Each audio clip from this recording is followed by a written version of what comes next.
Hi, Joss. Can you hear Can me? you hear me? I can hear you. Can you hear me? Hold on. New laptop. Haven't used it for Zoom yet.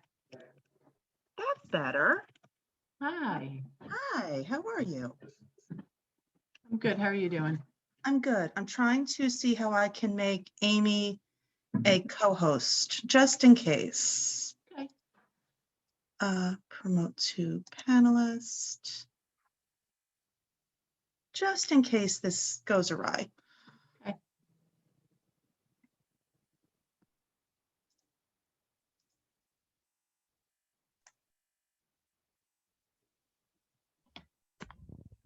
Joss, I'm gonna mute myself. Can you hear me? I can hear you. Do you I'm know gonna how? mute myself, and then if you need to, just text me, whatever you need, just let me know. Can you make people panelists on your end? I don't see another window yet. I don't either.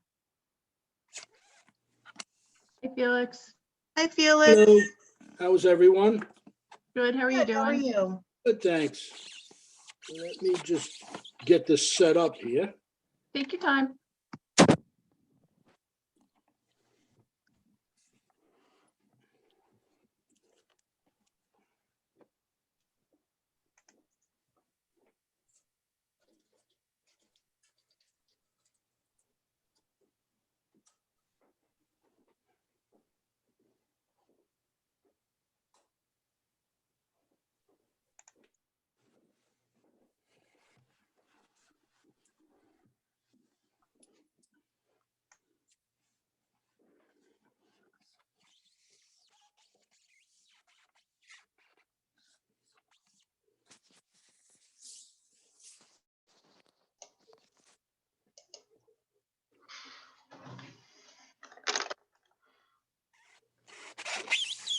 Hey, Fred. Hi, Dad. Hello, everyone.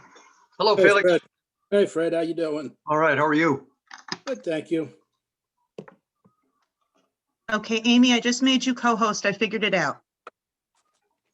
Okay, I see the side panel. And I see the attendees. I see panelist attendees. So just Okay. keep me posted at whatever you need. Okay, yeah, just so you guys are aware, my neighbors haven't had internet for like a week, and about 5 minutes ago, of course, Optimum pulled up. And we're on the same connection. So as long as they don't pull apparently connection number 2, we're fine. But stranger things have happened. So if I go away, I'll be right back, I hope. These meetings tend to breed strange things. Excuse me. Hi, Tara. Hi, guys. Hello, Marty. You're unmuted, though. Scott, how are you? I'm well. How are you guys? All right. See Frank's joining. Yep, here comes Gary, here comes Jim. It's a Frank, what have you done? The beard.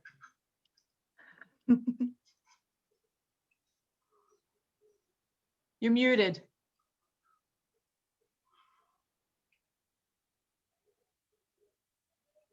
Yeah, there I am. Hello? Hi. Hello, Frank. I said it's my feeling of telling you how it's the way I feel about life right now. Hopefully it'll come off shortly. That's going to take more than one razor blade to do that. Oof. I got to get a real buzzer. Hey, I'm trying to get the right angle here so you're not looking at my profile, which is absolutely the worst in the world. We probably Is it can your get good side? started very quickly. I'm not sure when or if Anne Marie will join us. She was part of a panel from 11 to 12 at the Oh, yeah. EDC's online conference. I just jumped off of it and they were still talking. So Yes. Fred, could I ask you something to consider so that we talk about after is changing the time of the meeting? I mean, when we used to meet in person, we were having lunch and meeting. Now we're starting without lunch and finishing at 2 p.m. Nobody wants to munch in front of everybody. Is it possible to start at like 10 o'clock? Sure. Yeah, okay. Just a suggestion since, we're zooming longer than we had probably anticipated. Some of us liked the 8 o'clock meetings, but we were in the minority. Okay. I mean, I would do it. I got enough going on at 8 o'clock in the morning Yeah. to try to make a meeting. Those 7:30 hospital meetings are killers. I had an 7:30 yesterday and 8 o'clock this morning. Yes. I hear you. Hello, Anne Marie. Oh, Anne Marie's here. Hello, I just got off another Zoom. Actually, with the EDC. Ryan Silva asked a few of our participants in the Business Incubator Association of New York State to talk about how incubators and IDAs can work together. And I've come back with a couple of new ideas, which I won't trouble you with this morning because it sounds like people are already tired. Anne Marie, I'm not sure if you could tell that I was, both Jim and I were in the session. I thought you did a I good couldn't job. tell. It was a good session. Thank you. I hope I didn't embarrass you or the IDA. No, not at all. I think you represented quite well. I'd like to get started, but Lisa, is there any reason none of the attorneys are on? I'm not really sure, to tell you the truth. Maybe I they have didn't their own meeting going on. Yeah. I'll send some texts. If we're going to start with the LDC, do we need to wait for them? I don't think we need to wait for them, but I'll prompt anyway. Okay. All right, so we'll start with the LDC. Minutes of our meeting of December 9th have been sent to everyone. I entertain a motion to accept. So moved, Gary. Is there a second? Second, On the vote, Mr. Grucci, Yes. Mr. Polakowski, Yes. Mr. Callahan, Yes. Mr. Middleton, Yes, Mr. Trotter, Yes. Mrs. Scheit, Mr. Yes. Vaughn votes yes. Motion carries. We'll turn it over to Lori for the CFO's report. Just before we do, as a matter of courtesy, can you hear that dog barking in the background? I do not. I don't. I don't. Okay, good. Thank you. feed him, Felix, come on. I'm going to feed him to the neighbor's dog in a minute. Lisa, do we think WFW is Bill? I'll let him in then. I'm going to start on the November operating statement for the LDC that's included in the packet. So in the month of November on the LDC, we had very little activity. And well, other than we actually did have one closing. We had Jefferson Ferry that closed in November for $175,000. The rest of the activities are normal recurring expenditures. I'm going to now switch over to the December operating report for the LDC. This also presents our cumulative results for the year. And I'll go through some items just to point them out. So we didn't have any closings in December, but year to date, you'll see the revenue is up versus budget by $218,000. And then just looking down on this operating statement, you'll see in the expenditures, we had some favorable variances. For example, our insurance was budgeted at $18,000. When we budgeted for insurance for 2020, it was actually done in 2018. It was based on, at the time, our premiums were pretty high. There was a reduction. We asked them to look further at our business and make sure the numbers were in line, and we got to cut it down to like 14,000. So we're seeing the results of that savings. Same insurance, nothing has changed. It's just that we got better rates. And then as far as the other expenditures, comparing to budget, everything is relatively the same, relatively close to what budgeted. So that is the December and November reports. The actual official audit is starting Monday. So these numbers are unaudited, but they're pretty well adjusted. I scrubbed them the best I could for the auditors, and I've actually already sent them some of the preliminary financials to start the audit. They're doing it mostly remotely. That we've suggested that, and it works pretty well. We did interim remotely. There's two other things I want to mention. that the bank, now we're a full month and a half with Flushing Bank. They did increase our rates on our investment accounts from 0.25 to 0.26%.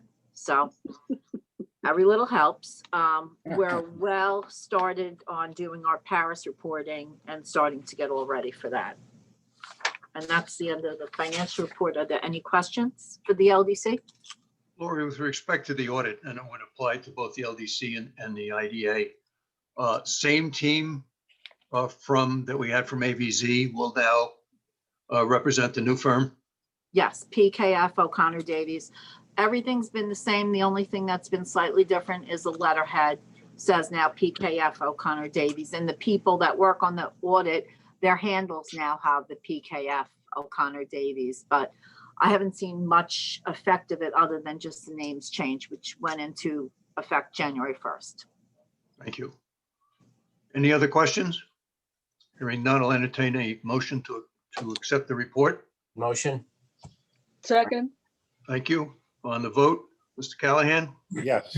Mr. Grucci, yes, Mr. Middleton, Yes. Mr. Polakowski, Yes. Mrs. Scheit, yes. Mr. Trotter, Yes. and Mr. Braun votes yes.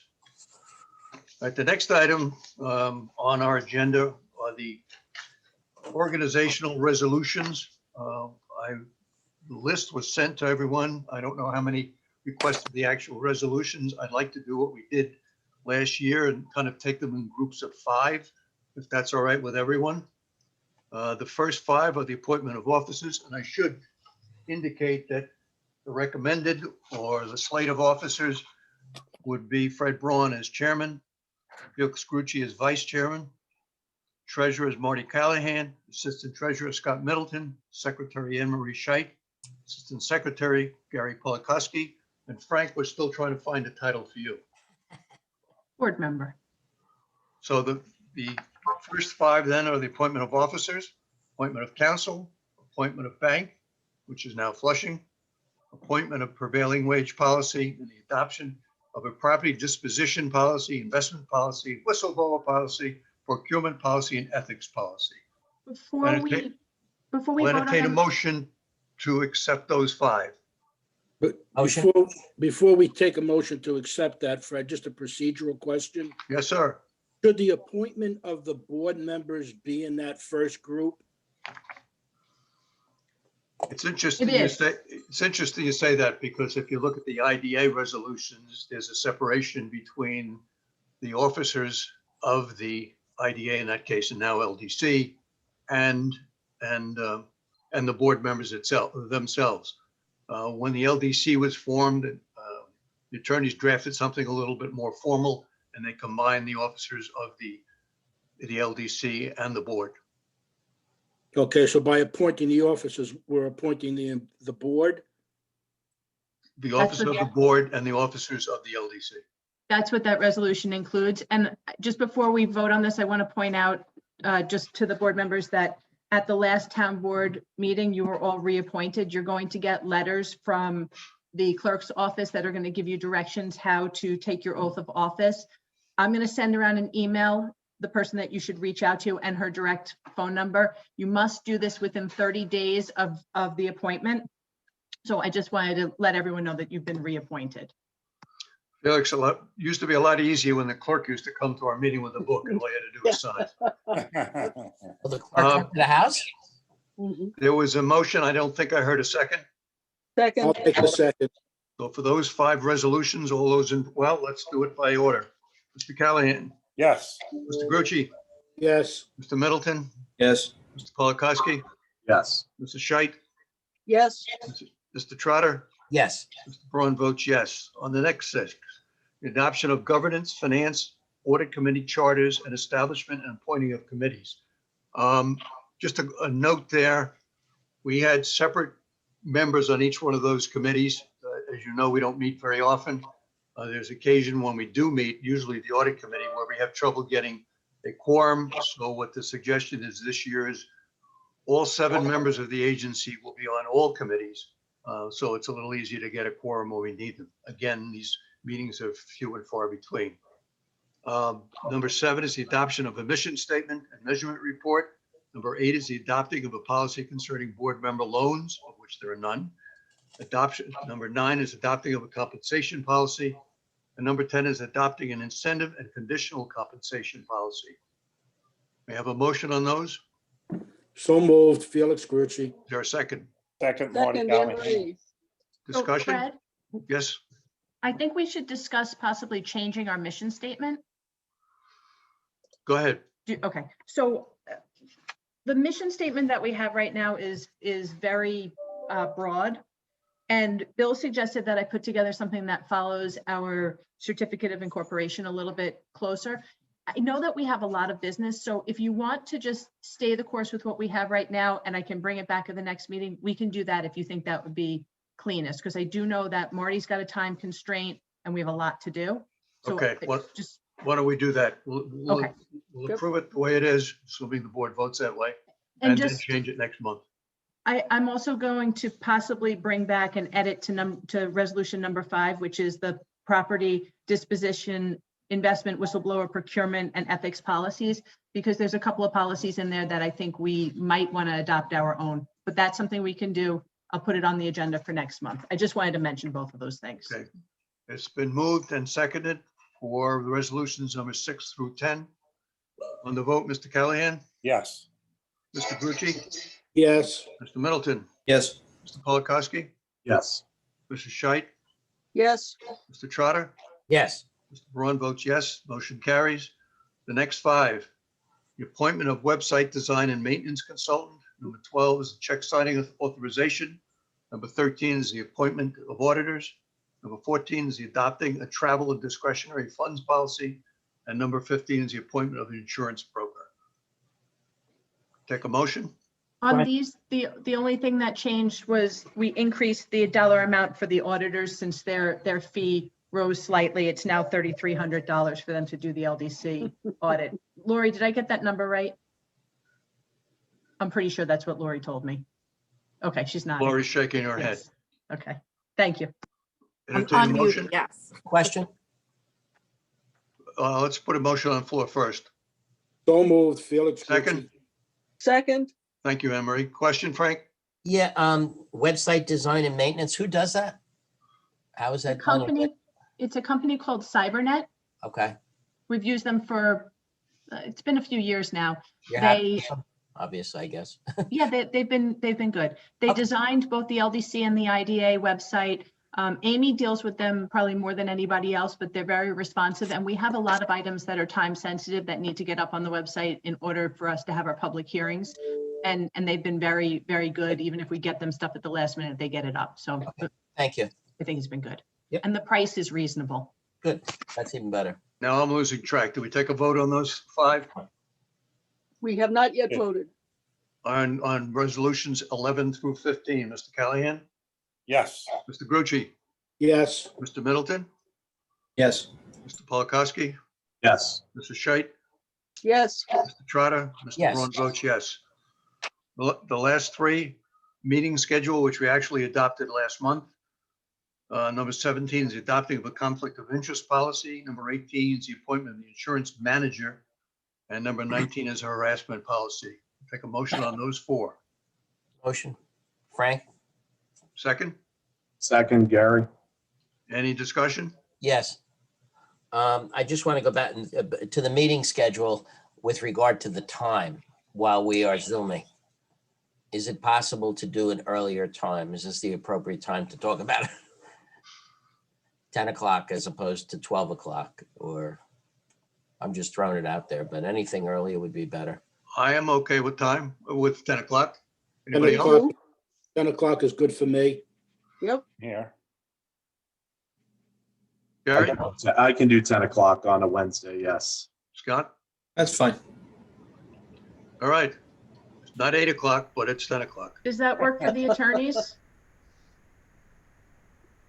Bill, Howard, Annette? Does that work for you guys? Are they muted? They're all muted. I'm fine. Muted? Can I? Yeah, whatever's good for the Board board. said he wants the meeting back at 7:30, so can we move it? to- Bill would like it to 8, so We we're halfway can't do there. 7:30 because now. Bill, I have what to do your make grandchildren say? appointments. I have to make appointments to swim and it's 7:15 is the appointment. I'll have to like get you on the. You're the muted, map. Bill. I Your can't hear your you. granddaughter would love it. Again, We'll lastly move on them the to vote, 10. Mr. Callahan, Yes. That is fine. Grucci, Yes. Mr. Middleton, Yes. Mr. Polakowski, Yes. Mrs. Scheit, Yes, Mr. Trotter, Yes, Mr. Braun votes yes. Lisa, is any other business to be brought before the LDC? You're muted now. Sorry, my grandfather clock. Just a reminder to Anne Marie, Marty, and Gary, your board assessments are due. I think we got one from Marty. We Anne got Marie is Marty's. looking. Yeah, both. We got I Marty's, did all okay. of them. Yep. Okay, so just if you would, I think Josh sent out blanks again. If you would fill them out and send them in, I'd appreciate that. did you get mine? Frank, yeah, I think you sent yours a while ago. Yes. Jocelyn we got shaking yours her a head while. yes. Yes. Okay, thank you. Okay, If there is no other business to be brought before the LDC, I'll entertain a motion to adjourn. So So moved. moved. Callahan. Second, Sorry, Felix. somebody want to second it? second, Second. Anne Marie. Anne Marie on the vote, Mr. Callahan, Yes. Mr. Grucci, Yes. Mr. Middleton, Yes. Mr. Polakowski, Yes. Mrs. Scheit, Yes. Mr. Trotter, Yes. Mr. Braun votes yes, we are adjourned. we'll see you on the 10th of February at 10 a.m. Don't go away, though. All right, it is now 12:17. By public notice, we can start the meeting, Lisa? Yes, All right, this is the meeting of the Industrial Development Agency. It's Wednesday, January 20th. The minutes of our meeting of December 9th have been sent to everyone. I'll entertain a motion to accept those. So moved. Felix Grucci. Are Second there to any Felix. questions, clarification? Hearing none. Mr. Callahan, Yes. Mr. Grucci, Yes. Mr. Middleton, Yes. Mr. Polakowski, Yes. Mrs. Scheit, Yes. Mr. Trotter, Yes. and Mr. Braun votes yes. Lori, back to you. Included in your packages is the operating statements for the month of November and also December. I'll start off on the month of November. For the month of November, we had some applications. We had 5 applications. We had 1 closing for interstate, and we had some document processing fees for Ace at Chilitas with a new owner in there. The expenditures were normal monthly expenditures in line with what is budgeted. The next page is the operating statement versus budget versus actual for the month of December and year to date. So for the month of December, I just want to go through, we had 5 applications for renewables. We had a termination fee for Stafford. That was $2,000. We had a pilot extension fee and other document fees during the month. During the month, if you look in December, we had some adjustments, and I just want to point both of these out. It shows fixed asset depreciation is not an expense, but it's favorable.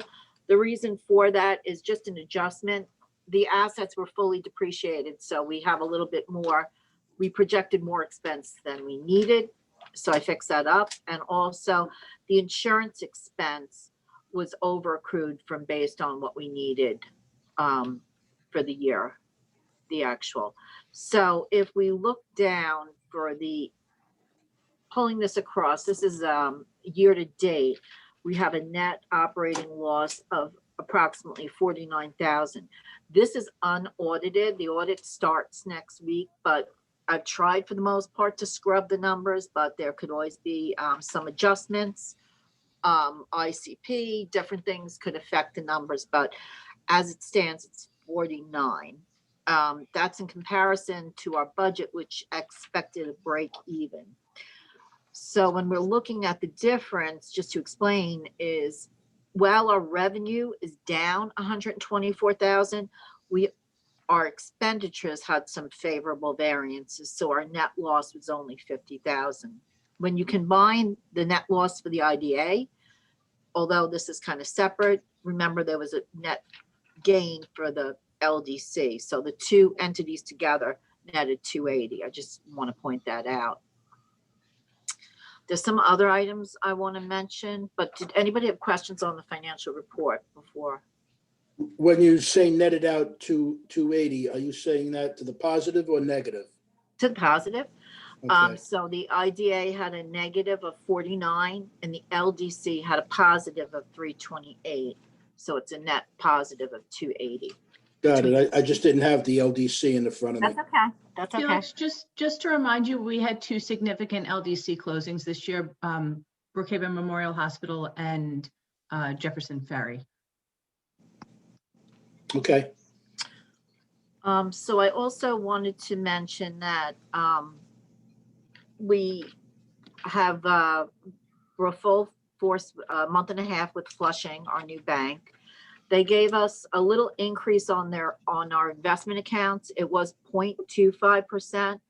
They moved the investment account up to 0.26%, and then the pilot account up to 0.28%. So whatever, every little bit helps.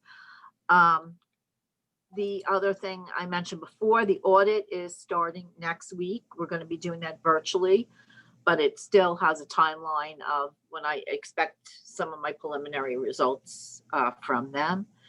And also we've started a significant amount of work on pilot on the Paris. So that report is well underway. At this point, there's no talks of extensions, but just in case there is, we still have everything for the most part pulled together. Lori, I can never remember, without extension, it's due March 31st. Exactly, March 31st, yes. So audit has to be completed by then too? Right, and we have to incorporate the audit, so I need the audit like almost done. The date I've given them is the March board meeting that I kind of need to finalize because I have to put those results, embed them in Paris. Other questions for Lori? Yeah, Lori, I had a question and now I forgot it, so I'll come back. It's getting old, ain't for the faint of heart, I gotta tell you. Until Felix recalls it, I'll entertain a motion to accept Lori's report. So move. Second, Second. Felix, to come back yet? No, that's all right. Can move on. All Can right. I just mention, Felix, that anytime anybody has a question or anything, always feel free to reach out to me if it's not even in this forum. So I'm always here to answer. It just popped back in. There you The go. question that I wanted to ask you, Lori, was the performance of our budget in 2020. How does it affect, if at all, the projections that we used off of the 220 budget to create the 221 budget? That's a good question. We've looked at some of those accounts, in particular, some of the expenses that were off. We're close enough where we don't need to amend them because the biggest difference between the budgets is in the revenue line, which is almost impossible to predict. So we did look at it to see if we needed to make any more adjustments to 2021, but not further. Nothing was material enough. Okay, thank you. You know, one thought too, Felix, if you look back, we've tracked our financial statements going back pretty close to 30 years. And they have been, I wouldn't say 50% of the time, but pretty close to that, we have been in the red. The good news that Lori didn't mention is that we are sitting with, correct me if I'm wrong, 3.1 million in the bank. Is that the number? Right. Yes. If there are In no honor further, of Vince That's a O'Leary, nice number. we're down to our last $3 million. yes, Mr. O'Leary. There's a motion on the floor. If there are no further questions on the vote, Mr. Callahan. Marty, are you muted? You there? Marty, you muted. Yeah, I'm good. Yes, I'm sorry. Mr. Grucci, Yes. Mr. Middleton, Yes. Mr. Polakowski, Yes. Mrs. Scheit, Yes, Mr. Trotter, Yes. Mr. Braun votes yes. Lisa, how do you want to proceed? We've got some guests, I think, or not? Joss, is there anybody in the waiting room? Yes, there's Dan Dornfeld, Jean, Jason Van Vechten, Joss Eichner, Lichtenstein B, Richard Newman, and Richie Tully. Okay, so I think we should just go ahead. Joss, will you just ask all of them to say what project they're here for? And that way it'll be easiest for you to pull them in when appropriate. And I guess we should just skip over the organizational resolutions, handle, sorry, the rest of the resolutions and the applications, and then we can come back to the organizational resolutions and my my report.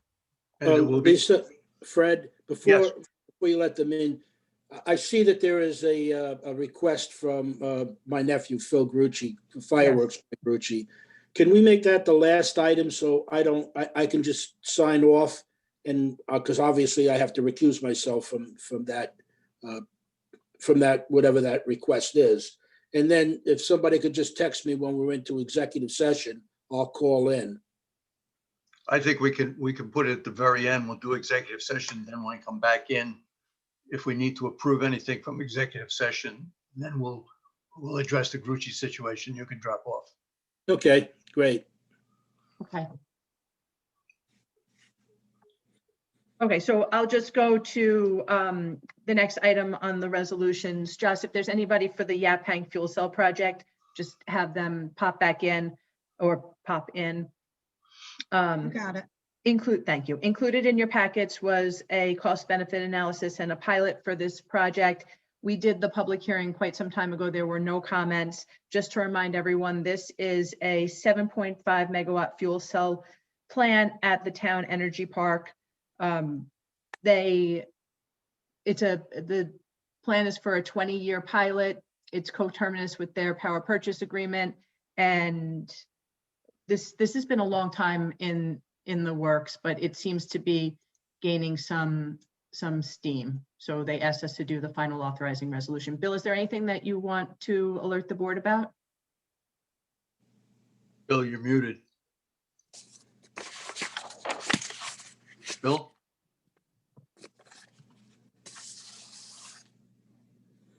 There Bill, you go. Yeah. Bill, is there anything you want to add? No, I think Lisa covered it accurately. We should be able to close shortly right after this vote. Okay, so that'll be another closing that'll be happening soon.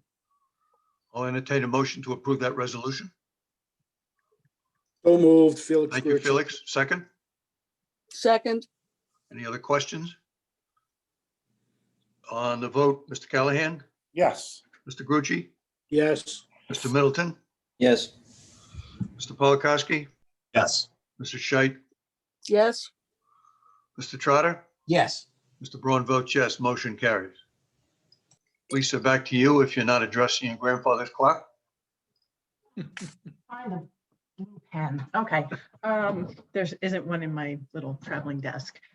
The next item on the agenda is BioCogent. Jess, I think there might be somebody in the. Yes, Dan Dornfeld is here. I'll bring him in. Okay. Okay, so while Dan's joining us, this is a project that actually came before the board. I think it may have just been last meeting. It was very recent, but they did come before us a while ago. We were actually, all of us were together. Tells you how long ago it was. Included in your packet is the cost benefit analysis and the pilot. We had the public hearing yesterday. There was no comment. And just to remind everybody, they are purchasing a 11,500 square foot building from a current IDA project. This resolution actually includes the consent to the assignment of the facility by NAA, plus authorizing the project through BioCogent. It's in Bellport on Sawgrass, and this is an $11.2 million project. And just to remind you, they're going to be creating 15 employees, but they have another facility. Emery, this dovetails with the presentation you just did. They have another facility at the Stony Brook incubator with, I think, 31 around that employees that are going to remain at Stony Brook. They've also told us, not that it's part of the project exactly, but they're their plan is to create sort of a campus. So this is the first building, then they're going to probably buy another one. But right now, we're just dealing with the building on Sawgrass and Belport. Howard, did you have anything to add? No, I don't. Thank you. Dan, did you want to add anything? You're muted, Dan. Dan, can you also just state your full affiliation for the stenographer, please? Yeah, hi, this is Dan Dornfeld. I'm with Forcelli, Deegan, Tirana. I don't really, I'll rely on what has been said. Just to let you know, originally we had come before you, we were going to buy a much larger building, but unfortunately that fell through. But we need that space in order to grow. So the expectation is we'll be back in front of you, you know, in the next 6 months to a year about another building we want to buy, and hopefully after that. So we appreciate all the support of the IDA. Thank you. Somebody care to move it? I'll move So the moved. motion, Felix Grucci. Thank you, Felix. Second, Anne Marie. Any other questions for Lisa or Dan? On the vote, Mr. Callahan, Yes. Mr. Grucci, Yes. Mr. Middleton, Yes. Mr. Polakowski, Yes. Mrs. Scheit, Yes, Mr. Trotter, Yes, Mr. Braun votes yes, the motion carries. Thank you. Thank you, Dan. Thanks so much. Thank you. The next item on the agenda is for H.O. Penn Machinery Medford Branch Project. They actually have requested that the IDA give consent for them to go into a sewer agreement with the county. So Bill, I know that it's more detailed than that. Is there anything that you wanted to add? You know, the county's requiring a easement so they can access the facility for the sewer, and county requires us to consent to it because of our lease structure.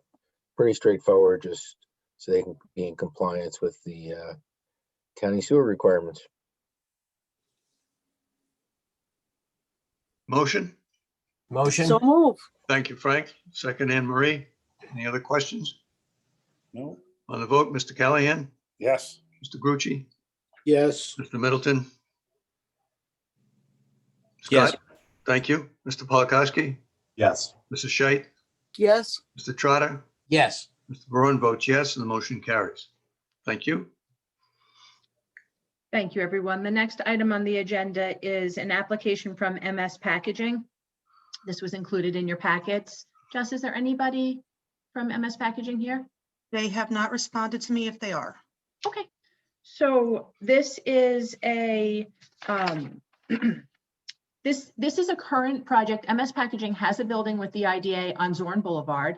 And a few months ago, they came to us and they asked if we would refinance that building.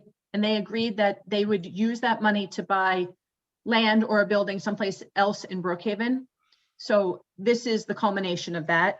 They are proposing construction of a 140,000 square foot building on 11 acres on Natcon Drive in Shirley. That's the Shirley Industrial Park. It's a $13.8 million project. It's going to expand their distribution and warehousing. They make cardboard boxes for other businesses.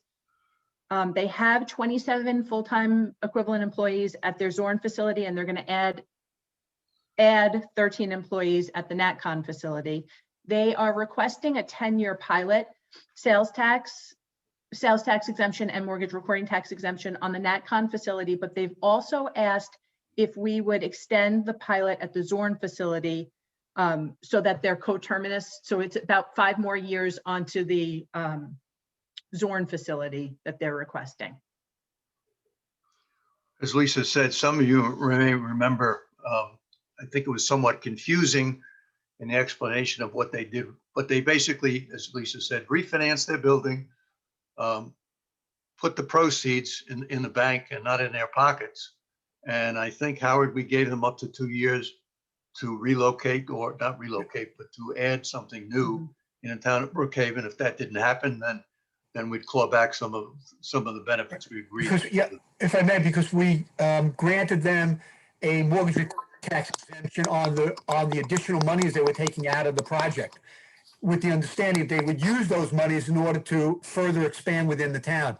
And they committed to at least 100,000, between 90 and 100,000 square feet. So they've met their commitment to us. and then some. So the request is for a 10-year abatement on the new building along with sales tax and mortgage recording tax, and to extend their existing pilot to make it coterminous with the new one. Motion, please. So moved. Marty Callahan. Second, Second, Felix Grucci. questions? I have a question. Does the board want that, assuming that you're going to move forward with it, do you want that 5-year add-on to the original building to be land only, or do you want it at 20% step ups? Fred, what do you think? We've done a 20% step ups in the past. I think it's probably appropriate. Sounds good. Question, Yes, sir. is the request a usual request or is it unusual? Which one? Well, For the new building or the existing? the existing, the new building rather, I'm sorry. No, it's totally within what we've done for many, many years. Okay, thank you. Is there a motion on the floor? There isn't a second, I believe, with the amendment that put forward. Or the addition that Lisa put forward. Okay. On the vote, Mr. Callahan, Yes. Mr. Grucci, Yes. Mr. Middleton, Yes. Mr. Polakowski, Yes. Mrs. Scheit, Yes. Mr. Trotter, Yes, Mr. Braun votes yes, the motion carries. Well, two motions. We probably should amend that because we're accepting the application, correct, on the new building, Lisa? Mm-hmm. You cannot take official action anyway on either request. Yeah, you're just directing us to continue moving Proceed. forward. We will Yeah. have to have a public hearing on the extension and the other project as well. So Okay, I all think right. we're good. Howard, we're okay? Yes. Okay, thank you. Thank you, everyone. The next item on the agenda is for America Corporation.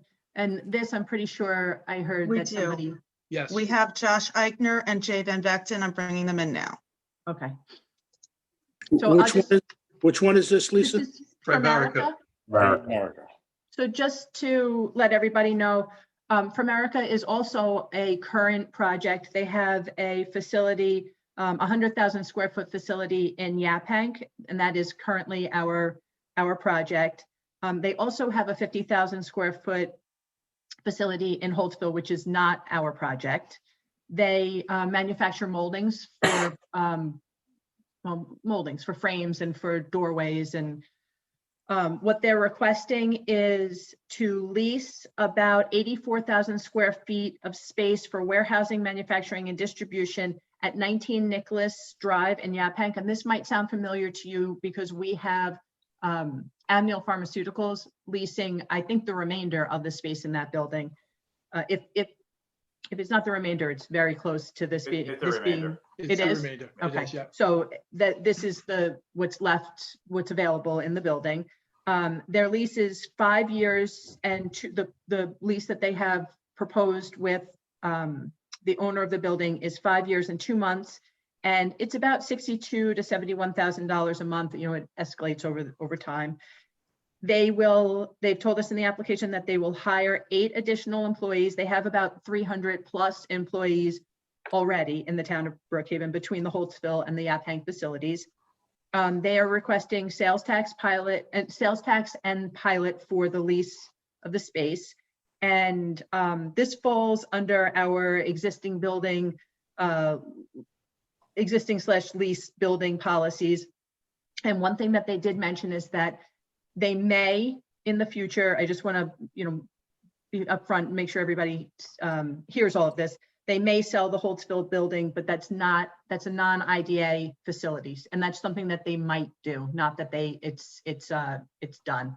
And I know that we have guests representing the project. So does anyone have questions for me or for them? I have a question for them. Go ahead, Felix. Are they on? Yes. Yeah, we're here. Yes. Yes. Yeah, we're I'm here. sorry. If you do sell that Holtzville building, are you planning on relocating the jobs and the production that was coming from that building somewhere else in Brookhaven? Or would you be moving those jobs out of the town? Yeah, so Guys, I'm sorry to interrupt. Before, I should have done this already. Before you answer, can you just state your names, spell your names and your affiliation, because we have everything transcribed? Sorry, Sure. Felix. I'm Josh Eichner. That's JOSHEICHNER. I'm Executive Vice President of Free America. Thank you, Josh. Jason Van Vechten, JSONVANVECHTEN, and also Executive Vice President at Free America. So our intent is not necessarily to sell the Waverly Avenue location, but we want to keep that option open. Obviously, we're planning a major expansion during a pandemic. So it's sort of the great unknown. We're excited to be able to do it and to need to do it. It's just a great unknown. So we wanted to be completely forthright in our application. If we ever did sell it or rent it, we would take all of those jobs and move them into Nicholas. Okay, thank you. Any other questions? I've known these people for a very long time, probably before Jason and Josh may have even been born. And somebody that worked for me, as the story goes, gave them the first, I think it was an SBA loan when the business started in a garage. So they've been good friends. They've been a terrific tenant for the town. And some of you were probably there, I would guess maybe 5 or 6 years ago, when we actually had a board meeting in their boardroom and took a tour of the facility. It's quite remarkable what they do there. And it's nice to see that they're planning on expanding. Thank you, Mr. Braun. Thank you. Can I have a motion to accept the application, please? So moved. moved. Thank you, Gary. Second, Anne Marie. On the vote, Mr. Callahan, Yes. Mr. Grucci, Yes. Middleton, Yep. Mr. Polakowski, Yes. Mr. Scheich, Yes. Trotter, Yes. Mr. Braun votes yes. Motion, the application is accepted. Good luck with it, guys. Thank you very much. Thank you very much, Tell everybody. your dads I said hello. Will do. Will do. Take care. The next item on the agenda is Interstate Mechanical. It's a request to sublease part of their building to a company called NP Drafting. Joss, is there anybody on for that one? If they are, they have not told me. That's fine. Thank you. Just to give you a quick overview, Interstate Mechanical is a project that we closed a few months ago, I think November, maybe September, in the fall. It's a 58,000 square foot building at 355 Sills Road, and they're requesting to sublease about 3,000 square feet for 1 year to a company called NP Drafting. The original application, they told us that their intention was to sublease some of the facilities, so this isn't surprising at all. And one thing that you should be aware of, when we did... Rich Tully is on. I'm going to bring him in. Okay. So when we did the original application, the original resolution, we told them that they could use the space for office, the sublease space. But this applicant does basically the same thing that Interstate Mechanical does. It's a sheet metal fabrication, so steel fabrication. So I just want to bring that to your attention. I don't know that that's a major sticking point, but I did want to just mention it.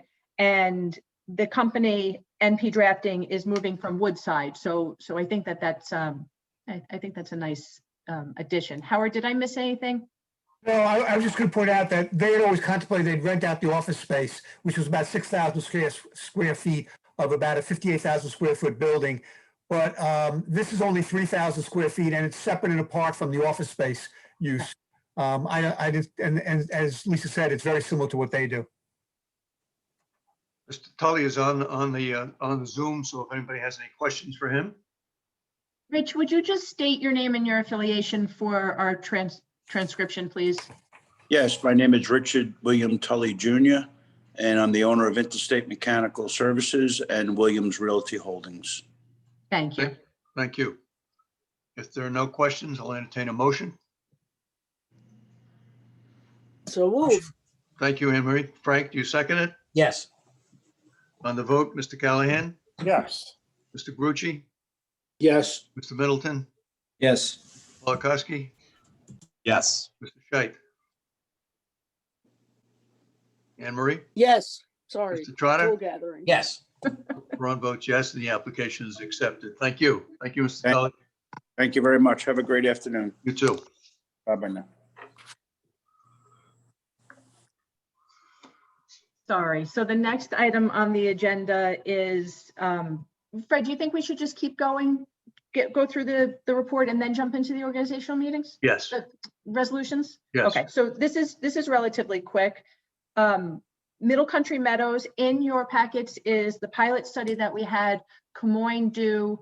I wanted to just, they're sizable studies. It's not huge, but I just didn't want to give it to you and not give you time to read it and absorb it, and let me know if you have any questions on it. But it's the study that for housing projects, we are going to an outside, a third party to come up with the pilot. So Middle Country Meadows, that's the pilot study. I expect that we are going to have the public hearing in advance of our February meeting. So I wanted to give you time to review that. Also included in your packets is a similar study, but for Sun River, and this is another housing project. And again, I suspect that we are going to hold the public hearing before our February meeting. So I just wanted to give you guys plenty of time to review them and let me know if you have any questions or any issues with them. And again, that's for the pilot. For one of our future meetings, I suggested to Lisa that she invite the people from Camoin in to explain exactly their methodology as they go through and prepare these studies for us. Would you like me Excellent to idea. Would you like me to do that for February? Would that be helpful after you've read these two studies? Let's give it a week or so to see what the agenda is going to look like. If it's Okay. relatively light, the answer is yes. Okay, I'm going to just jot it down as a possible. Okay. The next item on the agenda is economic development functions. So as I know you're all aware, the Division of Economic Development has been eliminated. But there's still the functions that the office did. So I just wanted to bring what we put together to your attention and let you know that I have a meeting scheduled next week with reps from the supervisor's office to go through this list of the things that economic development did and sort of figure out who's going to do these functions. And what they have told me, we're going to go through all of them. What they've told me is that their intention is to have us bill the town for for doing this work. So I think at the top of that page, you'll see that we came up with an hourly rate of $100 an hour. That was sort of, if you took everybody's salary and sort of averaged it out, it was pretty close to $100 an hour. So we went with that. And I'm going to go through and just see what they expect the IDA to do and what they're going to sort of offload to other departments within the town. But I wanted you to be aware of this because it's got the potential to bring in, I don't think it's going to be significant, but a little bit of revenue. And it also it's going to have the staff working on other projects. So I wanted you to be aware of where we were going with this. So let me know if you have questions, and if you look through it later on and you have questions, that's fine too. Frank, did you have a question? You're muted. I think one of the ways this may work out is I suggested to Lisa go back to Matt Miner and tell him that as opposed to $1,500 a month we pay in rent, that we drop that to $1. And as much as we're picking up all of the additional costs, I think what'll happen is that we'll keep track of the time that we spend on economic development projects, and it will probably be an offset to the rent. At least that's Yes. what we're talking about now. Yes, yeah, I think that is how it's going to flesh out. But however the payment passes or doesn't, whatever that mechanism is, it still has the potential to bring a little bit of cash in. Frank? Yeah, my question was, is $100 an hour adequate when you take the individuals that'll probably be doing most of the work on this, which would be the top end of the scale, as opposed to the lowest end of the scale, or they should I be? wouldn't, I wouldn't assume that. I think it depends on the function. So some of those, So should we have a scale that, similar to attorneys, if the executive, or somebody at this level, it's this rate, when it's this level, it's this rate, and then you have an appropriate bill to adequately compensate us for the time that's involved? I don't know. I don't want to I complicate it, totally but understand what you're saying, and we played around with this for a while, and what we sort of came up with is that in some cases, the town is going to get a great deal, and in other cases, they're going to pay a little bit more than, I think it's going to sort of all come out in the wash. I think it's going to average out. And we thought that it would be accounting and monitoring a nightmare if we tried to track and allocate specific dollar amounts to specific things. This way we can just get a monthly or weekly or however it works out. We put in 10 hours. Okay, we're taking that off the rent just to keep it clean. So we could adjust it, but we really did play with this a lot. And I also thought that was a reasonable middle ground. Lisa, it sounds like what you've done is come up with a blended rate. Exactly. It's blended, yes. And really Lori came up with the blended rate. As long as we don't Thank you, exceed, Lori. if we exceed $18,000 worth of labor in a year, then the benefit goes to the town. If we expend less than 18,000 a year in that project, it benefits to us if we make this deal with the rent. $1,500 a month would be 18,000 a year, wouldn't it? Right, but Felix, as it stands right now, I haven't had the meeting, there's no cap on it. So we just thought that would be a clean way to not have to be writing a check, to write a check back, to just, so let's say let's say we do a project and there's nothing that this is gonna happen, but we do a project and it's $20,000. The town would have to pay us for the additional 2,000. So okay. $100 an hour in this day and age seems cheap, counselors, right? That's all. That's good if everybody's happy with it. And, we have that's good. Not to say that it should be $1 million an hour, but I don't know.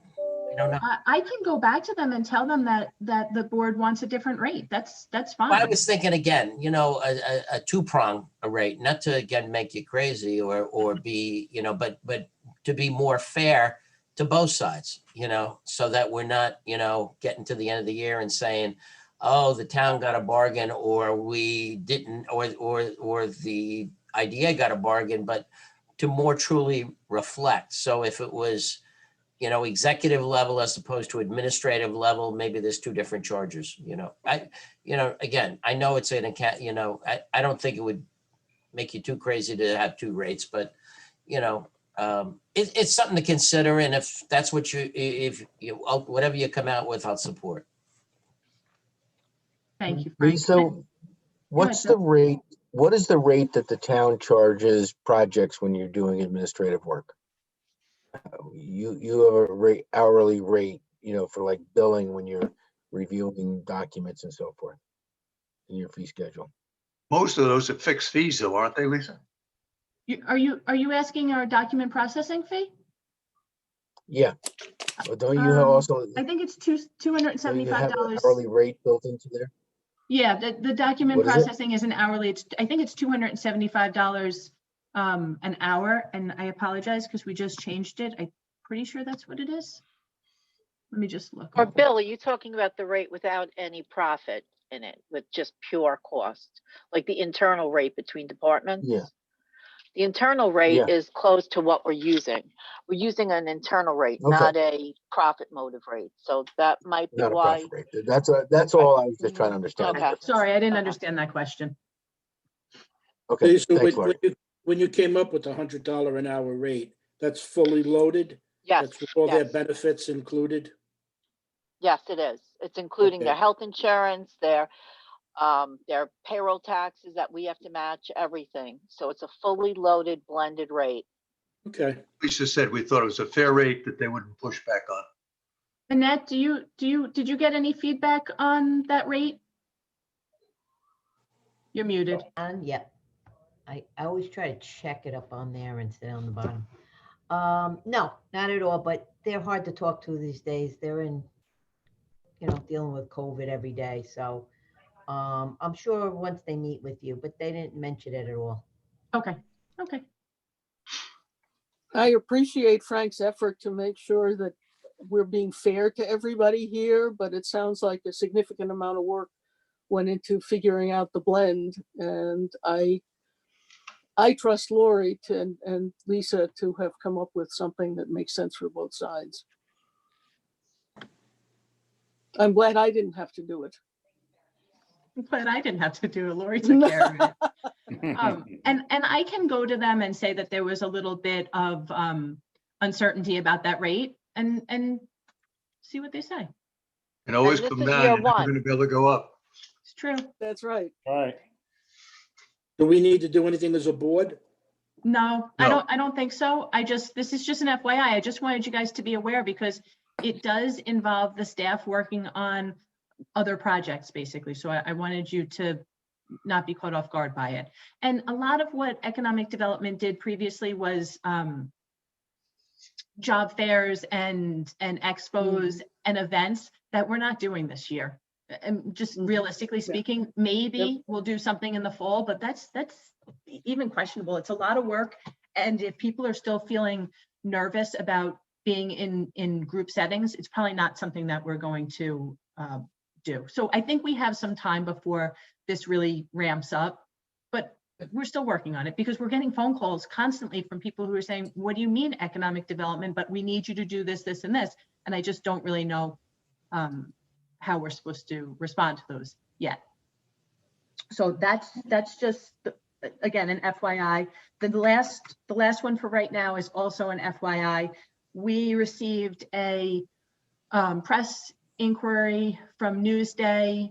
We're not the only IDA that received it. Riverhead and Glen Cove both received it so far. It's a significant request. The reporter asked for the last 10 years of projects. And then for each project, he has a series of questions that are not just like, some of them are things like job creation promised and, where they actually are. But some of them are significant, what are the property tax savings that they're receiving? So it's not just a quick response. It's probably going to end up being about 80 projects, and I don't know how many cells for each project. Very, very lengthy. The one thing about it is that we provide all of this information. It's all certified to the state annually through Paris. But when I spoke to him about doing the research and going to Paris, I even offered to sort of walk him through it. I was met with resistance that it needed to come from us. So this is a heavy project. I told them we have a bunch of stuff going on. This is not a great time to ask this of any IDAs with Paris and audits going on. But I told them we would start gathering information. So I just, again, wanted you to be aware. It looks like Newsday is going to be putting together a some sort of an article. When I asked him casually what it was that he was looking for, he said, oh, I'm still sort of fleshing it out. I'm not at liberty to say, which may be true and may not be true. So I don't know what this article will be about, but I suspect it's going to be coming out in the next year or so. But simply because they asked doesn't mean that we have to jump. I mean, if you think that 10 years is a burden, then whatever number you would think would be the more appropriate number, go back to them and tell them you need to refine your request to these years. Annette, how are you? I should know the answer to this question, but I don't. Are we subject to FOIL? Yes. Did this guy FOIL it or just make the request? Well, we treat Newsday requests as foils because, as I told Lisa, it's often better to cooperate. You want to look like you're hiding things, and it's public record. It's on our website. No, I agree with that. I agree with that. I just, I agree with Felix's position as well. I mean, this 10 years is the IDA has a lot on its I get plate. it, and it can't be like the number one priority, and you have to get all Right. your other work done. But I'll tell you from years of dealing with Newsday, and you've never seen my name in a really bad article. When they've come in and asked for stuff, I put them at a table and I throw all the files out there and I said, "What do you want?" In those days, Yeah. And I've always found that dealing with them more openly has been a better policy, especially when we don't and have anything to hide. I agree. We've done And I everything was, right. We've created jobs. I mean, they may question why we're doing residential, or it may be supportive. We don't know. Or there may be an angle like where these are, who's renting them. I think a good part of the story could be that we require more affordable and workforce housing than the town if you want these benefits. So there's always ways to deal with them. I find like obfuscating and making things hard for them is never good because then they start to dig. I agree with that too. I agree with that too. I just, I had an experience as village attorney in Lake Grove with a really obnoxious FOIL request. And, I called the guy up and we worked it out. And I said, it's not, I have 6 people in the office. So, what you're asking for in terms of 10 years of records is going to take a very long time to put that together. Is there another way we can get to what you need? And we worked it out. That's really my point. I didn't know if, we should go back to him and say, hey, memorialize this in terms of a more formal request. And maybe you could pare it down because we've got a limited staff and we're not hiding anything, but it's going to take a long time to put this together. Scott, I did. Especially during COVID. Lisa did speak Yeah, that's with true him. too. Lisa I did tell you went about back to him and I pointed out to him that everything that he's looking for is available through Paris and that our website has not the full 10 years, but a lot of information. And he basically told me that it must come in a spreadsheet form from us. Yeah, he doesn't want to do the job. He wants That's you to do exactly his the job. mark. What happened to investigative reporters? This guy doesn't want to do any work. Felix, you're absolutely right. I offered to walk him through Paris so he would understand what each piece is and how to pull it together. Can you Which would help print him 10 in years all of- ideas. I'm trying to find out the angle, Lisa, as to what they're really looking for. I agree with Scott. I mean, if they're looking to do a hit job on IDAs, and you're going to be doing all of this work, I've seen Newsday go the complete opposite direction, no matter how much, time and effort you put into, to helping them. So I agree with Scott. I would try to, have a conversation with them and figure out if there's really something specific they're looking for. Well, at my suggestion, Lisa had Todd's associate, I forget her name, call him. And Lisa, you want to share what they shared with you? Sure. She sent me an email. She spoke to Keldy Ortiz. He's the reporter, and Keldy basically said the same thing that to her that he said to me, is that he would be going through all the data kind of to see where it leads. I can tell you that the other IDAs have said to him, it's in Paris, and well, not all of them, it's not on their website, but it's in Paris. So you need to go to Paris and you need to learn how to use it and you need to find what it is you're looking for. I did offer to give him a tutorial through Paris, but that was not, didn't seem acceptable to him. Can you print out 10 years All worth the of Paris IDAs because we reports? all file the same documents. Lisa, can you print out 10 years of Paris reports? Yeah. It's right on the website. Felix, you could print it out if you were so inclined. So what I'm suggesting is print them out and send it to them. Right. And then we'll fill in the blanks. No, It's been my I don't think that's, experience. look, I'm sorry, go ahead. I like the way Annette approaches this. you know, that's not going to placate him. That's probably just going to get his back up. I would just try to explore it a little bit more detail with the fella and explain to him what the reality of the situation is in terms of getting him what he's asking for.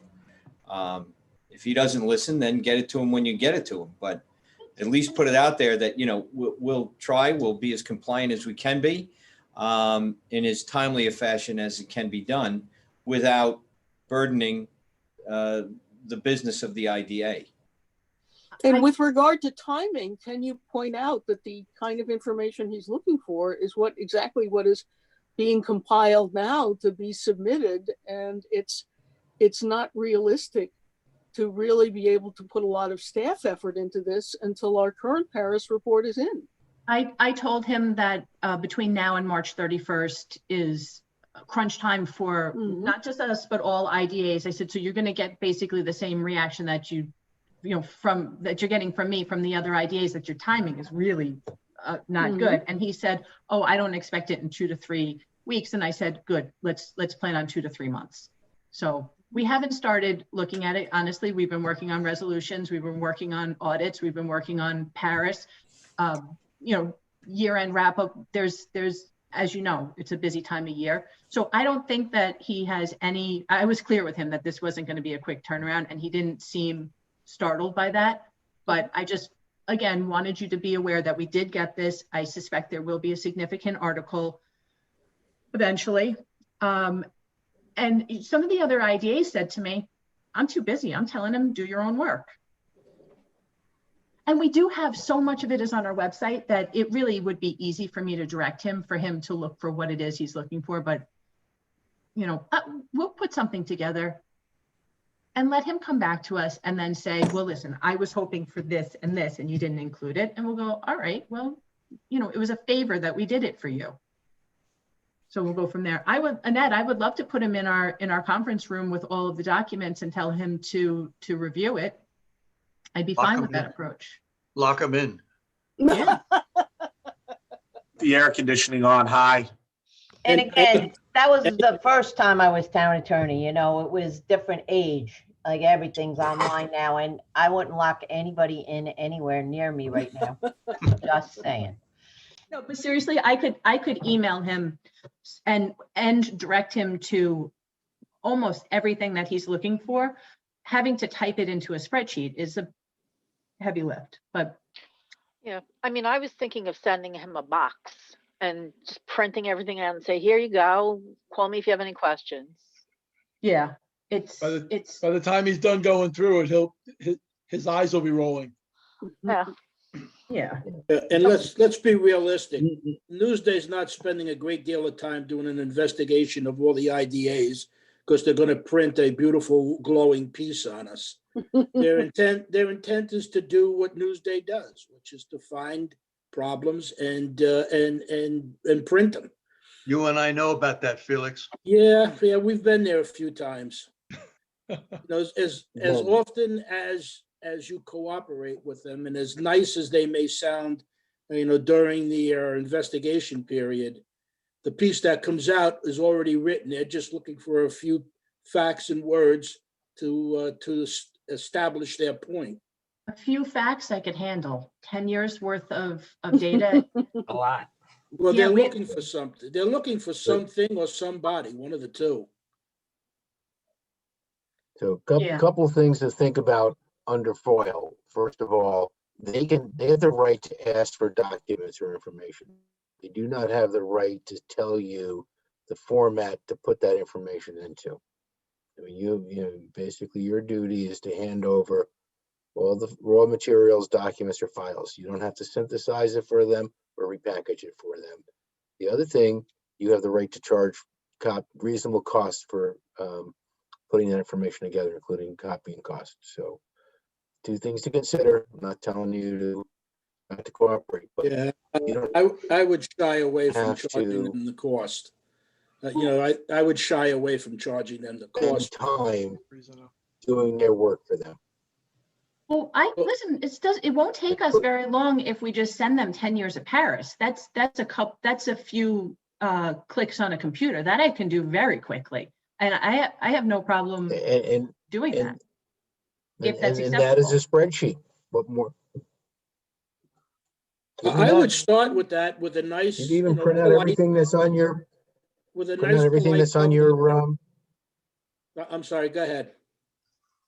I was gonna say you print out everything that's on Bill, you're breaking up, but I think you're saying, Lisa, why as well. can't Todd Shapiro's office put this Send them together? a nice big We're- box. You know, And then he can do why what he can't wants with Todd it. Shapiro's office put this? Now, that's a great idea. They're How getting would he paid, put it together? and let them handle it. They should be handling the press for you. This is a really Just- good thing. is Carol in the waiting room? Yes, she is. Would you like me to bring her in? Yeah, bring her in. Annette, how do you see them handling the response, gathering the information to handle? Well, Lisa says it's right on the website.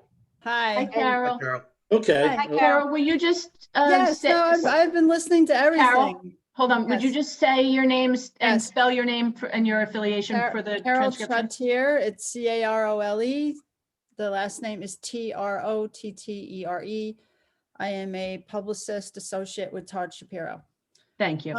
Yes, Lisa said, I talked to the reporter and, gave me the same exact answer as far as, well, we really don't know until we see it. But, I think everyone knows all the regular issues that when people talk about IDAs, are they going to say you're giving away too much money and is it really worth it to the taxpayer? I figured then they're also probably looking, like you said, everything. What are some of the companies, maybe just kind of see what kind of companies are using the IDA money.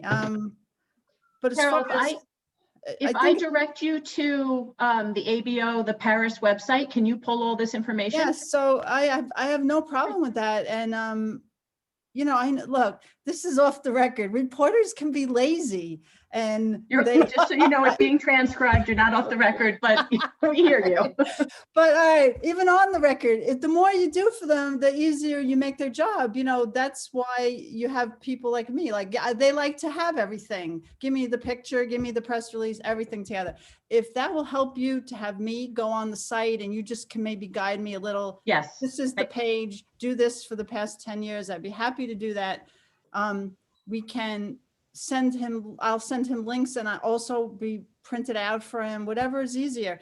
And I totally agree with Annette that it's, as far as getting people to do a FOIL, if it's something that's public record and by law, you have to give it to them.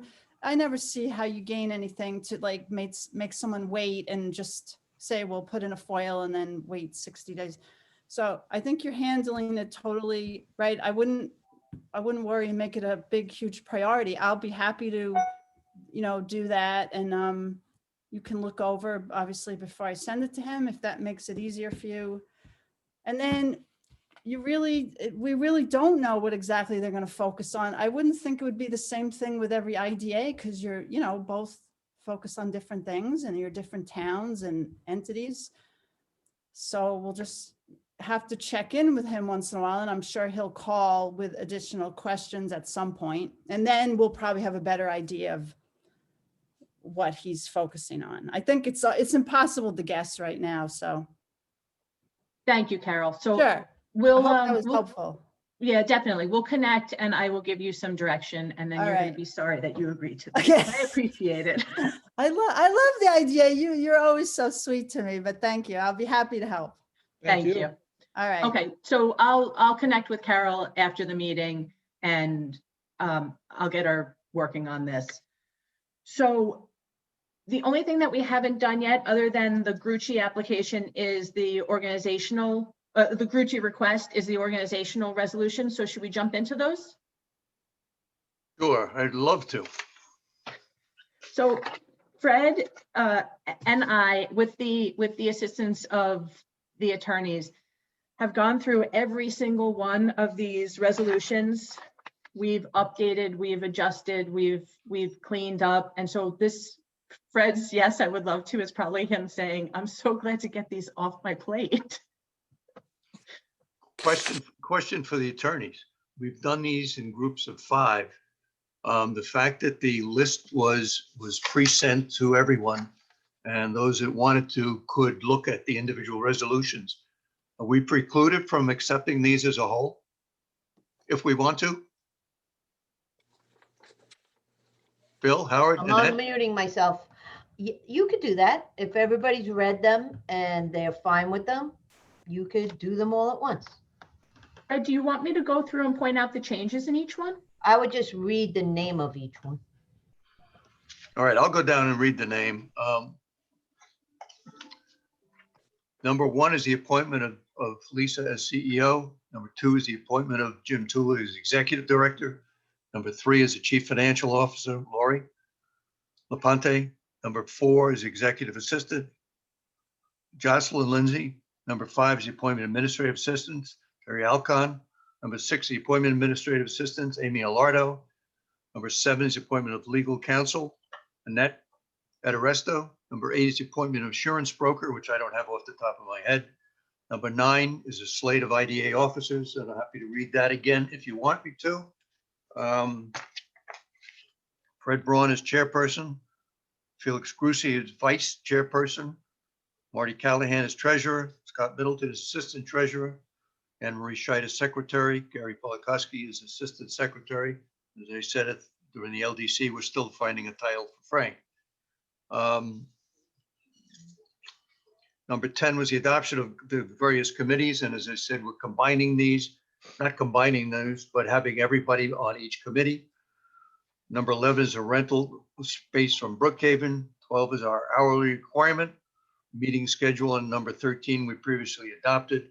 We'll move that to 10 o'clock for our next meeting. Number 14 is the appointment of the website design and maintenance. 15 is banking and investment.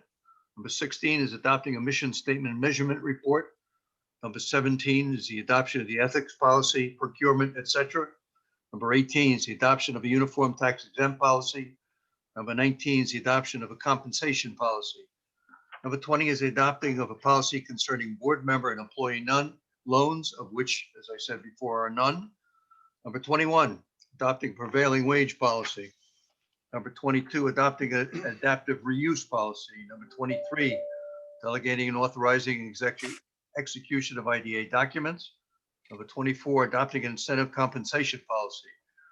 Number 25 is longevity. Number 26, adoption of deferred compensation program policy. Number 27 is our holiday schedule, which matches the towns. Number 28, adopting a travel and discretionary funds policy. Number 29, adopting an accrual policy for full-time management employees. Number 30, adopting accrual policy for full-time non-management employees. Number 31, audit and financial report service. Number 32, adopting a bereavement policy. Number 33, conflict of interest policy. Number 34, appointment of insurance risk manager. Number 35, approval of unlawful harassment and unlawful sexual harassment policy.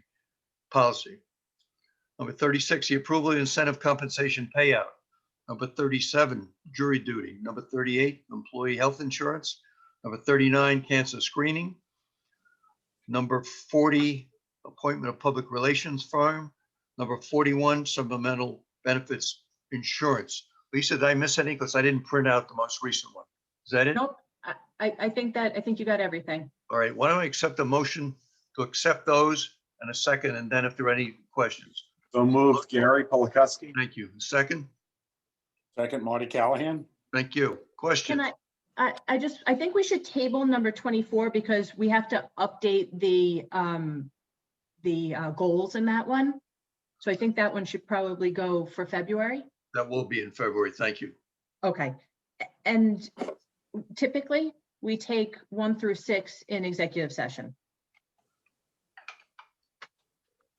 Which we can approve after we come out of the executive session. Yes.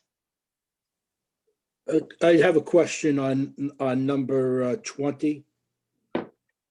Board members can get a loan from the IDA? No, I don't know what that means. it says, the resolution says, we do not give loans to board. I think that the the requirement was that we said we won't give them to board members, but we took it a step further and said we won't give loans to board members, to employees, and we won't give loans to anyone who's affiliated, you know, like a business interest also. So we. And Felix, that's a Much- required resolution. Yeah. Yes, much better. Other questions? So tabling number 24 and tabling 1 through 6 for now. Can I have well, let's go on the vote then for the remaining ones. Mr. Callahan? Yes. Mr. Grucci? Yes. Mr. Middleton? Yes. Mr. Polakowski? Yes. Mrs. Scheit? Yes. Mr. Trotter? Yes. Mr. Braun votes yes. Those resolutions pass, and we'll come back after the executive session on 1 through 6. Okay, I'm gonna sign off then. Is this the last thing to do is that Grucci Properties East request? No, we need to go into executive session for about 20 minutes or so. But I think what we should do, if this is agreeable, is Felix can sign off. We can take the Grucci request, and then we can meet Felix in executive session. Correct, that's what I thought we would do. That's Okay. fine. Good? Okay. Yeah. So Felix, I off. we'll see you on the call in a minute, or hear you on the Right. call. Somebody will text me and tell me. I've been trying to direct message Bill because I like to help him with his like video latency issue. And he's been in and out of the call. I think he's off now. So just On what issue, Gary? He's got a video and audio latency. Freezing. Something's going on with his bandwidth, and I know how to fix it. But I told him to just give me a call outside of this, and I'll help him with it. Okay. Thank you, Gary. I might have to call you about my television. No problem. You don't need me any longer, Oh, do this you? is Bill right now. Fred, you don't need me any longer? No. Bye. I don't know. Bye. Gary, I'm having a problem with my come back internal in? Wi-Fi network. Could you help me with that? Sure, just give me a call. Absolutely. Joss? Oh, cool. Yes, Bill's telling me that Zoom won't allow him back in. I'm not seeing him at all. Okay, Bill, we're just gonna handle, do you want me to,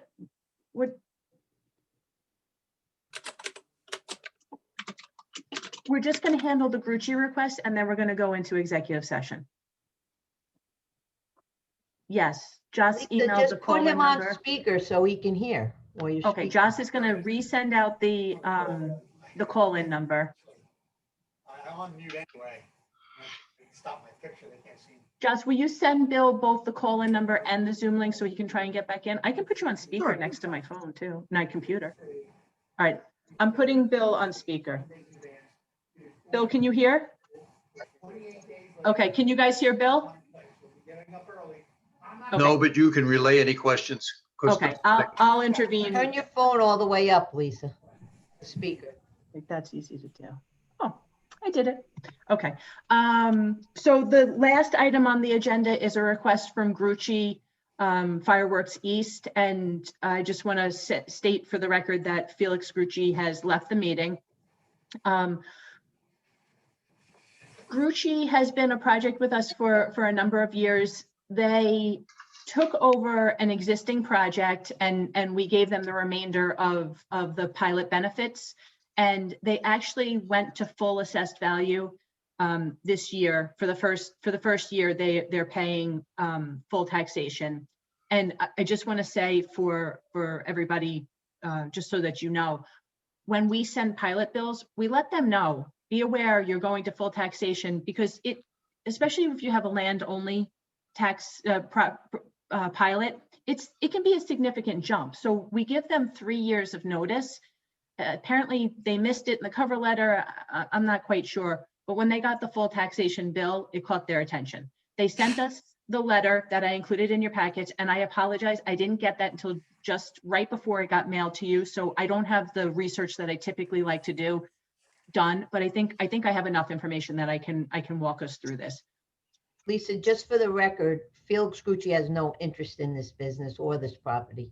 Okay, but out of an abundance of. No, but I just want for the record to Yeah. say that because it says Grucci. Right, he has no interest in it, but he chose to leave the meeting just so there wasn't Well, any. it's his relatives. so. Yeah, someone he's related to. So they got a full taxation bill. And what they've requested is that we get them back onto a reduced bill. I'm not sure what the board's feeling is on this, but I can tell you that the letter, they've been hit pretty hard by COVID. If you read through the letter, they typically have, I don't recall, 200 events a year and like 60 on the 4th of July, and they had like 20 last year because of COVID. They do have an operation in Virginia. So there is that retention concern with this location here, but you know, obviously they're a Brookhaven family. So there's that end of it. The flip side of it is that the taxing jurisdictions now for the first year got full taxation from this. So I'm a little bit uncertain of how we pull back on that at this point. Anne Marie, did you have a question? No, just waving my arms around. Okay. Thank you. So I don't think we can pull back. And just for everybody's knowledge, that Virginia operation has nothing to do with fireworks unless it's changed recently. It's basically has military contracts to produce simulated bombs and other things for tactical and training purposes.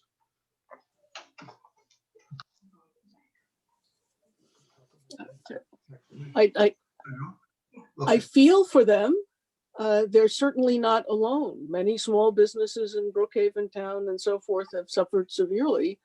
They just happen to have recently had a tax abatement, but it's already expired.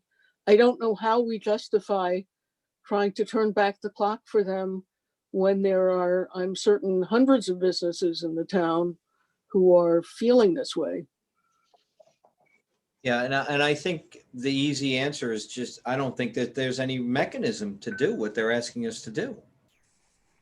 That was going to be my question. You know, has this been done? I mean, you're dealing with COVID here and you're dealing with a company that is fully involved in entertainment that doesn't exist. So are there any mechanisms to address their request? So they're still in our name. So we could adjust the pilot. There is a mechanism to do it. I just don't know if it's politically, and I use that with the small p, smart. We would have to have a public hearing, and it does, you know, they did get a long period where they got land only property taxes. They have met all of our requirements. They've been a good project, but this coming to the end of it, it's not like we just changed the date. They were aware that this was happening. It's in the letters that we send every year reminding them of this, and we didn't just send it for the first time this year. We could adjust it. My question is it should we? But I think, you know, my question though is, I think the opportunity to adjust it would have been before they were fully assessed.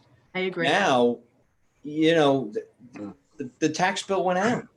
You know, had they approached us in May, anticipating that this was going to be a total disaster, which I think by the end of May, everybody kind of had a good idea of what was happening. You know, they were probably busy canceling contracts and whatnot, and I'm sure that they were distracted. But as Anne Marie points out, there's, you know, it impacted every business, large or small. But not every business is approaching us for the support. Right, but they may. They may. That's right. You know, if we change the policy, or if we set a policy for this applicant, it's how is it going to stop others from coming in and opening the floodgates? Mm-hmm. And then, you know, we're going to have issues with respect to, you know, the town. I mean, the town has to rely on tax revenues. And the school districts. And the And school the taxing jurisdictions as districts. well. Yeah, everybody. You're absolutely correct. So in- We've done this before, Lisa? So that's what I was just going to say. We certainly have done this before. When a project comes to us before they go to full assessment and they give a series of reasons why, and you guys have said yes on some and said no on others, depending on what they've laid out. But what the thing that makes this different is they came to us while they still were at 0, and we ramped them up 20% per year. So we gave them, this is what you've done in the past, is you gave five more years on the pilot and you ramped them up 20% per year. This, they're already at 100%. We would have to drop them down to ramp them up.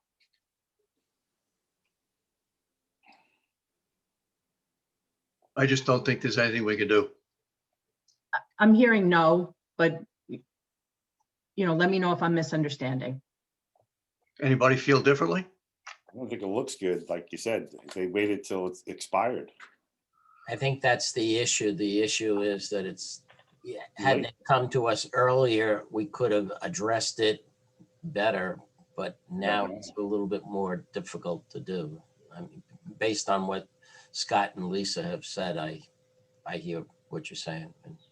I think Scott is right. If we make a decision based on the impact of COVID, we're opening the floodgates to requests for pilots from hundreds of businesses in the town of Brookhaven. I appreciate everybody thinking it through and giving it your attention. So now I think we should probably leave this. Just you stay in, and we'll go into executive session. Fred, who do you want in executive session? Lisa, do you still need me? Yes. Oh, you do? Yes. First of all, I need a motion to go into executive session. I'll move Gary Polkowski. Second. Second. Mr. Callahan. Yes. Mr. Grucci. Mr. Grucci's not here, but. Okay. So Yes. Bill. Yes. Bill wants us to say, I don't know if you guys can hear him, that we need to say why we're going into executive session. So it's to discuss matters of personnel. And there's also a lawsuit, a legal issue that I'd like to bring up as well. Correct. Mr. Middleton? Yes. Mr. Polakowski? Yes. Mrs. Shea? Yes. Trotter? Mr. Braun votes yes. Lisa, you there? Fred, do Yes, you I'm want here. me to text Felix and ask him to go to dial in? So we gotta dial in that number now, right? Just Lisa into executive session from the staff. And then I'm we so- may ask you to step out, but I don't know. I'm sorry, Fred, what did you say? Initially go into executive session with us. Okay, so just me and the board and the attorneys. Correct. At what time will we reconvene? Immediately? As soon as we're done with executive session, I guess kind of depends on you guys. I'm hoping 20 minutes, no more. All Okay. right. All right. Thank you. Goodbye. See ya. I'm letting Felix know to dial in. Thank you. You're welcome.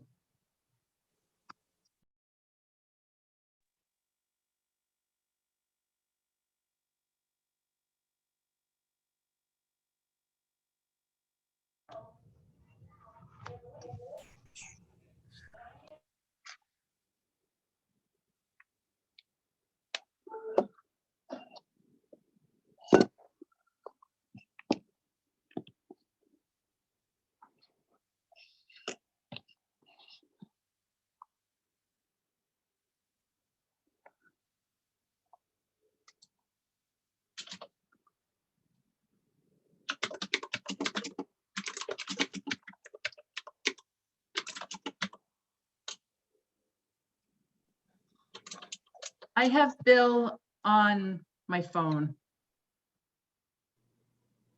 Okay, and I just resumed the recording. Okay, let's wait until everybody gets back in. Yep.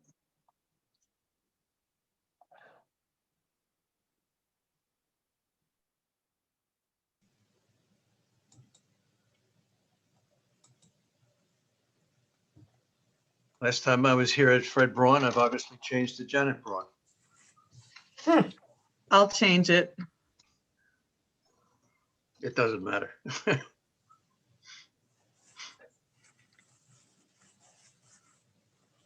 Gonna call Janet and tell her you're impersonating her.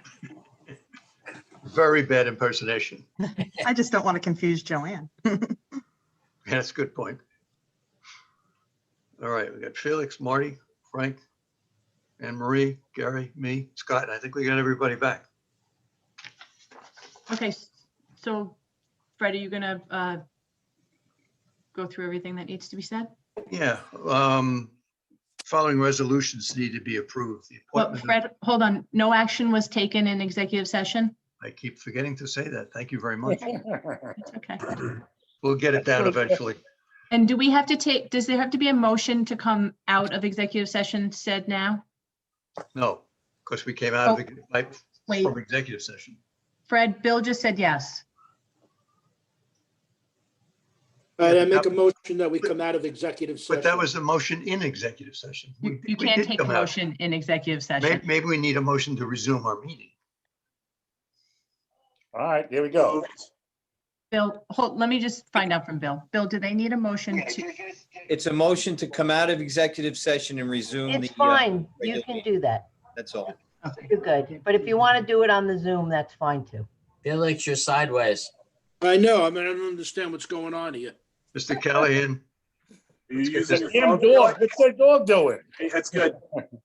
on the motion, Mr. Callahan, Yes. Mr. Grucci, Yes. Mr. Middleton, Yes. Mr. Polakowski, Yes. Mrs. Scheit, Yes. Mr. Trotter, Yes. and Mr. Braun votes yes. So we are at executive session and back into our regular meeting. And On no the action resolu- was taken. No in action executive was session. taken. On the resolutions, the appointment of CEO Lisa Mulligan. Number 2, the appointment of Deputy Executive Director Jim Tulo. Number 3, the appointment of Chief Financial Officer Laurie Ponte. Number 4, the appointment of Executive Assistant Jocelyn Lindsay. Number 5, the appointment of Administrative Assistant Terry Alcon. Number 6, the appointment of Administrative Assistant Amy Elardo. Motion, please. So moved, So moved. Felix Brucci. Second. Any questions? Thank you, everyone. Callahan, Thank Yes. you, everybody. Mr. Grucci, Yes. Mr. Middleton, Yes. Mr. Polakowski, Yes. Mr. Scheit, Yes. Mr. Trotter. Yes. The Braun votes yes. Those resolutions are passed. And last but not least, resolution number 6, the approval of incentive compensation payout as amended. Motion, So move. Second, Marty Callahan. questions? Mr. Callahan, Yes. Mr. Grucci, Yes. Mr. Middleton, Yes. Mr. Polakowski, Yes. Mrs. Scheit, Yes. Mr. Trotter. Yes. The Braun votes yes. Lisa, anything else? I think that's all. We'll see you guys February 10th at 10 a.m. Terry, if you would, update everybody's calendar invites. Yes. And I think we need a motion to end the meeting. We sure do. I'm happy to make it. Thank you, Frank. Mr. Callahan, the last Second. time. Yes. Mr. Grucci, Yes. Mr. Middleton, Yes. Mr. Polakowski, Yes. Mrs. Scheit, Yes. Trotter. Yes. The Braun votes yes, and we are adjourned. Thank you all Thank for you, your patience. everyone.